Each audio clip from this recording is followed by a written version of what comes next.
seni dalam berdoa. Eee, Kenapa sih kita tuh harus punya seni dalam berdoa? Karena doa itu adalah alat komunikasi kita dengan Tuhan. Jadi, eee, berdoa itu seperti kita itu, telepon sama Tuhan.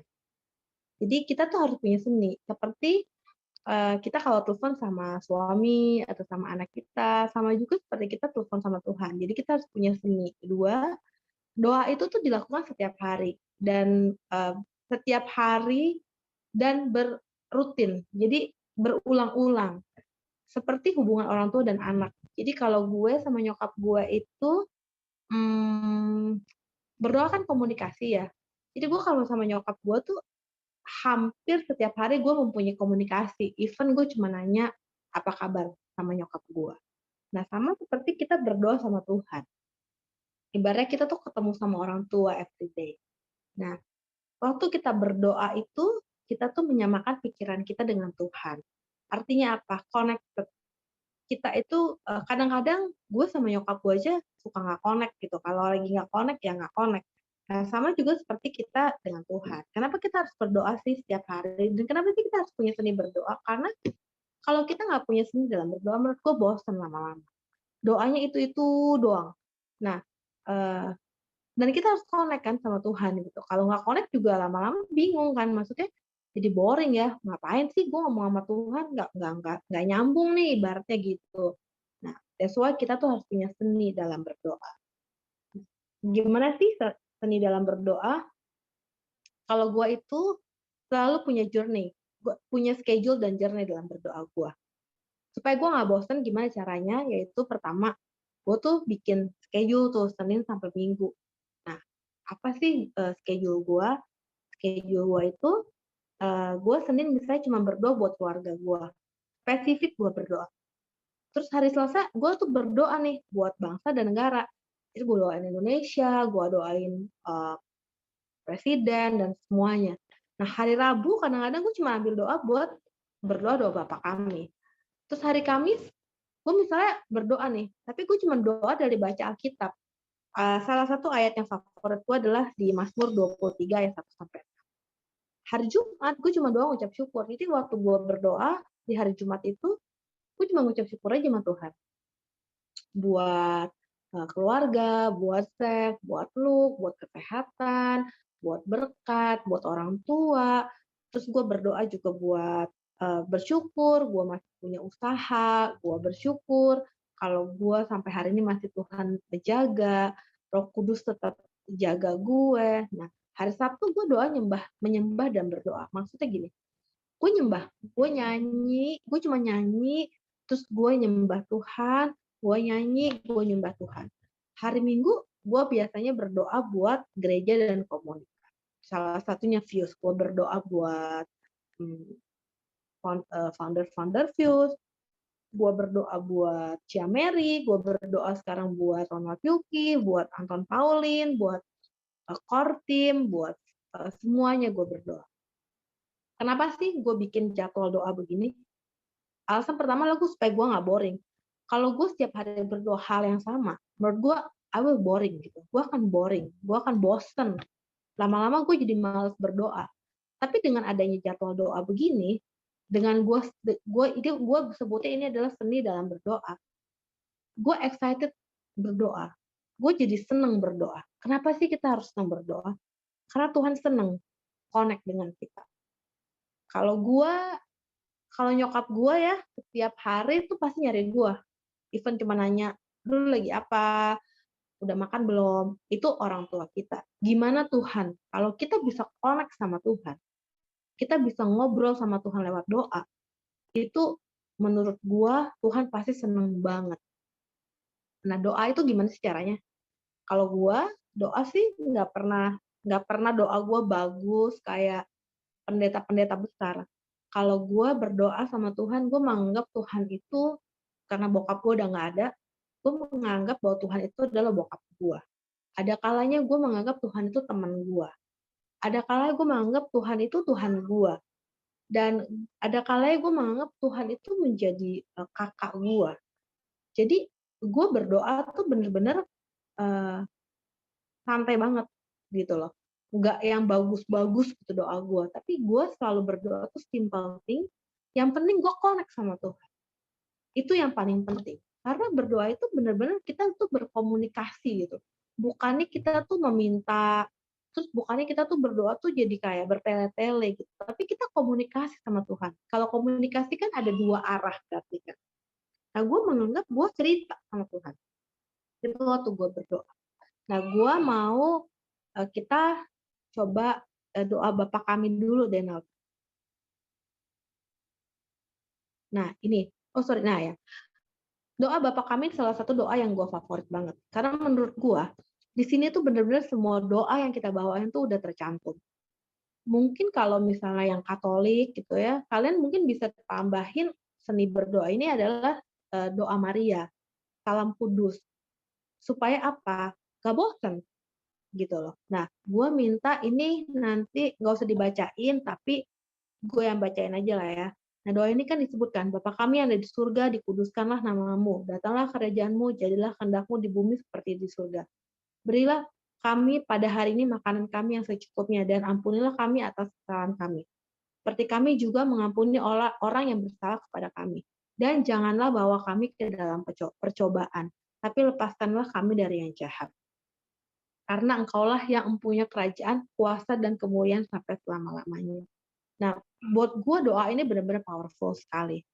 Jadi kalau gue tuh kayak, nggak usah doa yang ribet-ribet.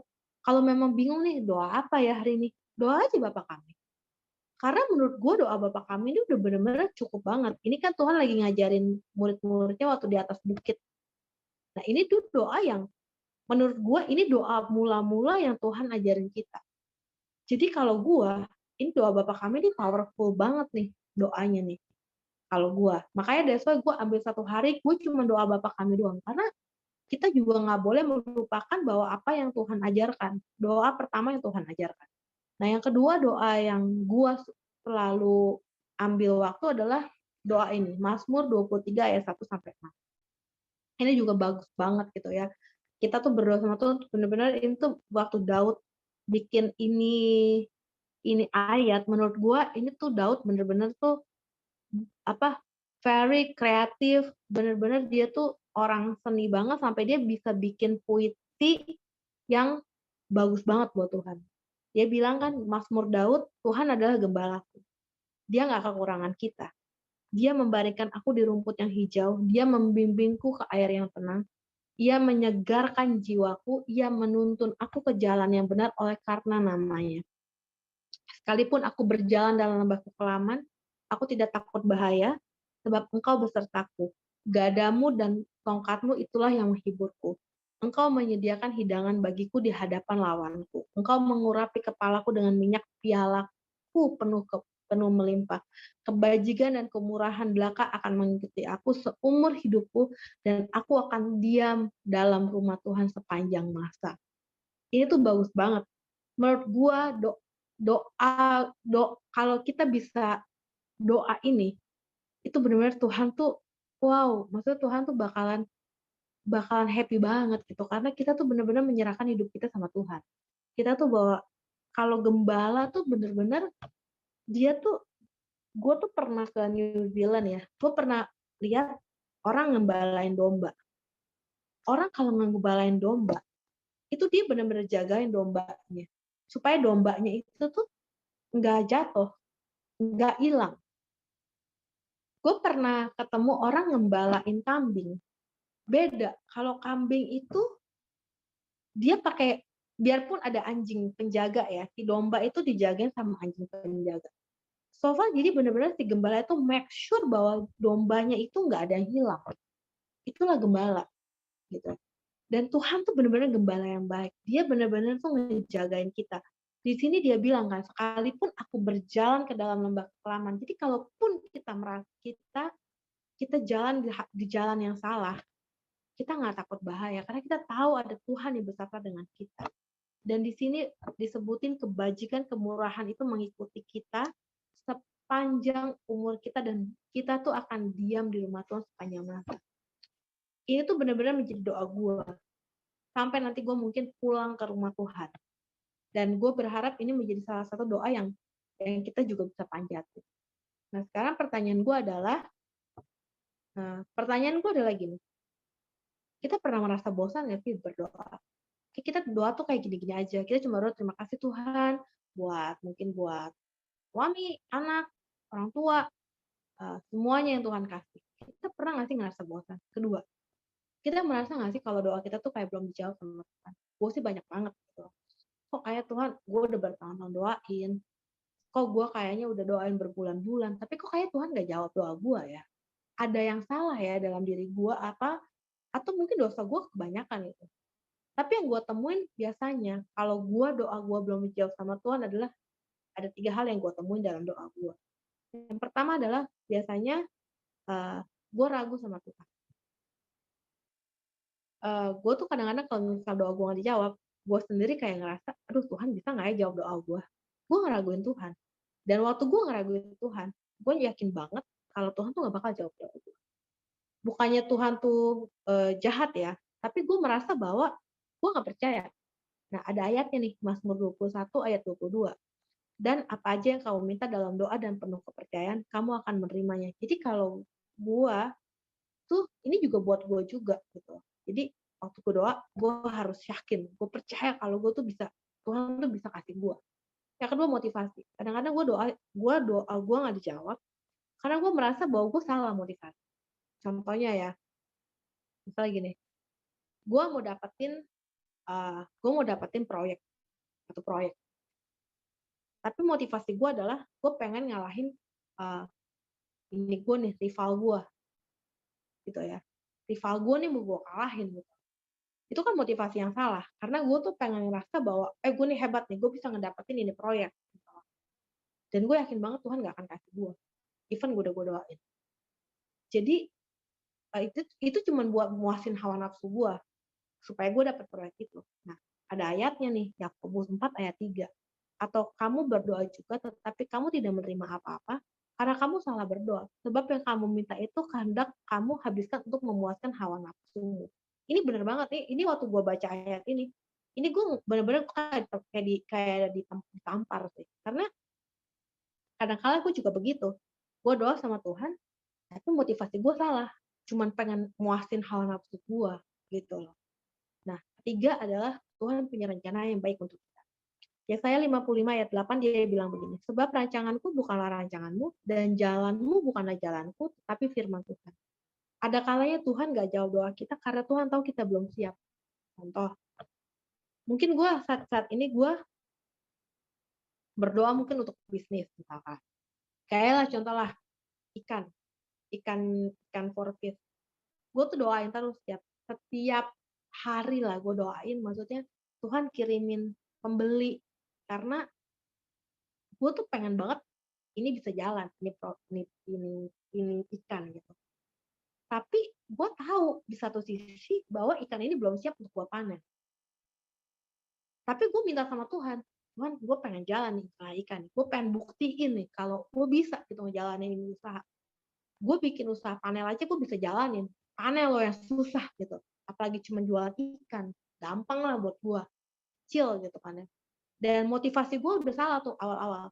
Karena kalau kalian tahu kan,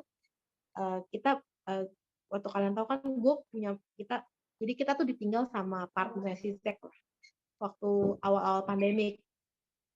Ditinggal sama partner Sisek, dia meninggalkan bisnis yang dibikin sama Sisek ini, si sayur dengan ikan.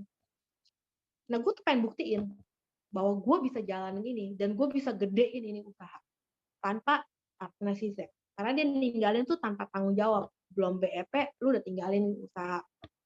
Mungkin beberapa orang yang dekat sama gue tau lah ceritanya lah. Dia tiba-tiba meninggalkan kita gitu. Sedangkan kita punya usaha lain. Gue punya usaha lain, Sisek masih punya wine. Jadi ini usaha memang kita bikin dan kita percayain ke dia dan dia ninggalin ini usaha. Gue kesel banget hari itu.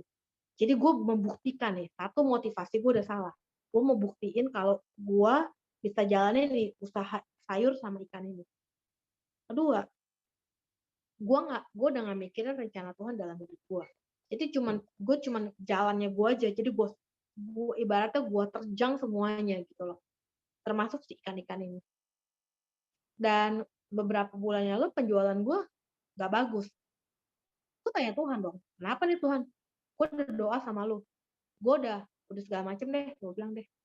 Terus Tuhan ingetin ayat ini, terus gue mikir, waktu terus gue lagi siapin khotbah ini, tiba-tiba sharing-an ini keinget, oh ya bener juga ya, kalau mungkin 3 bulan yang lalu Tuhan kasih gue pembeli yang saat ini, gue juga nggak bisa kerjain, karena ikan gue belum siap. Semuanya masih bibit. Ikan kan perlu proses untuk besar gitu. Jadi Tuhan memang kasih gue pembeli ya segitu-gitunya supaya bisa memenuhi kuota ikan gue.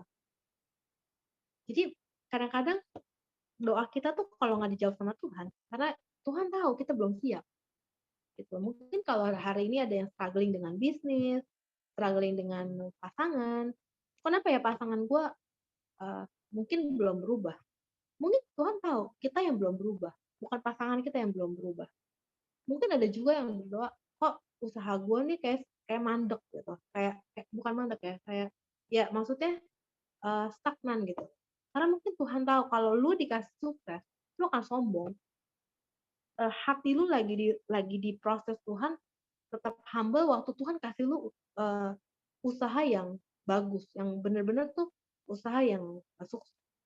Nah kadang-kadang cuman kita tuh nggak sabar dengan 3 hal ini, kita nggak sabar gitu. Kadang-kadang kita malah nyalain Tuhan. Tuhan, kenapa ya kenapa ya kenapa ya? Tapi yang gue dapat adalah kadang-kadang kenapa sih doa kita nggak dijawab adalah 3 hal ini. Ragu, nah Tuhan, motivasi, dan Tuhan punya rencana yang kadang-kadang kita nggak kepikir.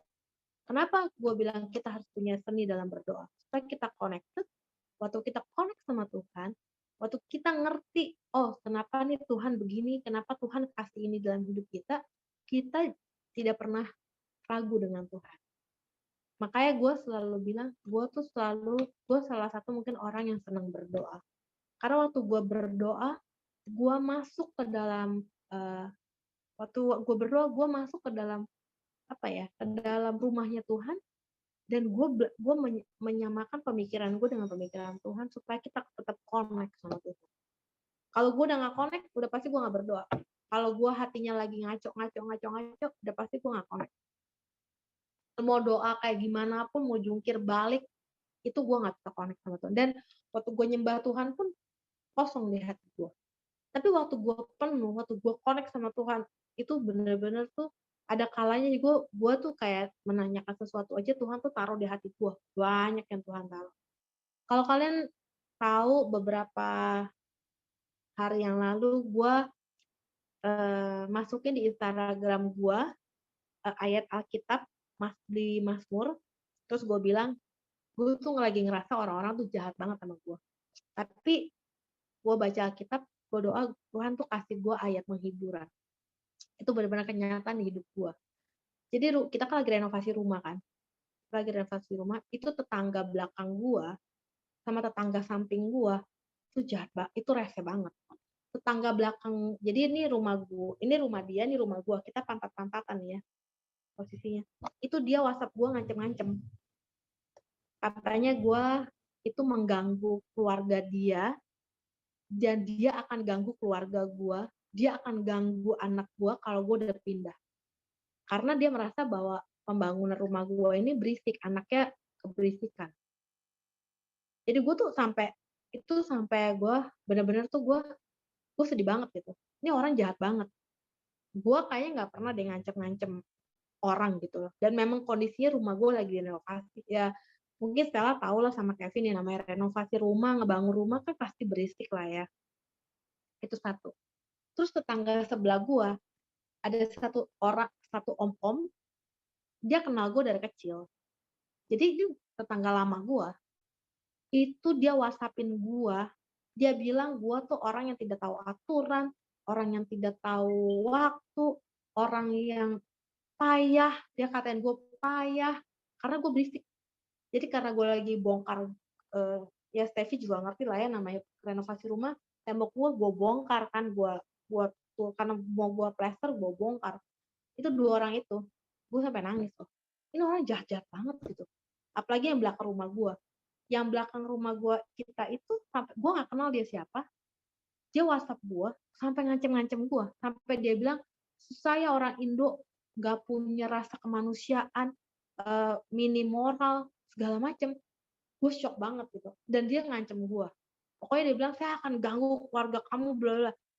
Terus gua mau ngelawan tadinya. Gua lu tahu kalian kalian tahu gua lah, gua anak hukum, gua ngerti banget hukum. Gua mau ngelawan nih, gua tuh pengen ngelawan, gua tuh emosi, gua tuh pengen ngelawan gitu ya. Terus tiba-tiba kepikiran di otak gua, tuh kayaknya gua masukin di postingan gua juga. Lu tuh terus gua Tuhan kayak, "Nih, lu ngapain ngelawan? Lu tuh mau dapet berkat besar loh dari gua, lu mau dapet rumah bagus, ngapain lu lawan? Lu sabar-sabar aja." Di satu sisi, ya juga. Di satu sisi, emosi juga gua. Karena orang benar-benar udah keterlaluan menurut gua. Nah, terus gua cuma doa sama Tuhan gini, gua diem, itu kejadian yang ngancem itu tuh kejadian pas Sinja. Wah, pagi-pagi dia udah ngamuk-ngamuk sama gua. Jadi gua duduk diam, gua cuma bilang gini sama Tuhan, "Tuhan, kalau emang gua nggak boleh ngelawan, lu kasih gua satu hal yang bikin gua tenang." Gue keinget waktu Tuhan stopin angin ribut. Gue bilang ini tuh hati gue lagi seperti angin ribut Tuhan. Karena dia udah ngancem keluarga gue dan anak gue. Tuhan kasih gue ketenangan. Udah, itu doa gue. Terus keluar itu ayat yang gue kirim di Instagram. Dan gue mungkin jarang banget posting deh tentang ayat dan posting tentang kehidupan gue. Tapi hari itu gue bener-bener yakin banget bahwa oh ini tuh Tuhan. Menurut gue Tuhan nenangin gue. Sampai akhirnya gue sekarang teduh, gue bisa bisa ngomong. That's why kadang itu yang kita perlu, kenapa kita harus connect sama Tuhan waktu itu. Dan cara connect sama Tuhan adalah ya dengan berdoa. Lu seperti berdoa itu tuh seperti SIM card lu. Kalau gua bilang ya, itu tuh seperti SIM card. Jadi kalau SIM card lu bermasalah, lu tidak akan connect. Tapi kalau SIM card lu oke, sinyal lu oke, itu lu akan connect dengan baik. Jadi menurut gue kita harus punya SIM card dan kita mesti punya sinyal yang bagus untuk kita bisa connect dengan Tuhan. Dengan cara berdoa. Dan berdoa itu kenapa perlu seni? Supaya kita nggak bosan, supaya kita tetap happy, supaya kita senang berdoa. Kalau lu cuma doa sesuatu hal yang lu minta, akan bosan. Yakin gue, kalau lu cuma doain Tuhan pengen ini, pengen ini, pengen ini, pengen ini, ada saatnya lu akan capek. Ada saatnya lu akan lelah. Kalau lu cuma doain tentang keluarga, ada saat juga lu lelah. Makanya gue bilang kita harus punya schedule. Kenapa kita mesti punya seni? Karena setiap orang itu punya seni yang berbeda dalam berdoa menurut gue. Gue sama Zik beda cara doa. Gue sama Ronald sama Yuki of course kita different. That's why kenapa gue sebut dengan art. Karena doa itu adalah seni. Gimana caranya lu bisa ngomong sama Tuhan? Caranya lu ngomong sama orang tua lu itu beda. Cara gue ngomong sama nyokap gue dengan adik gue ngomong sama mami gue tuh different. Cara masuknya kita beda. Kita punya satu satu perbedaan yang membuat nyokap gue bisa terima kita.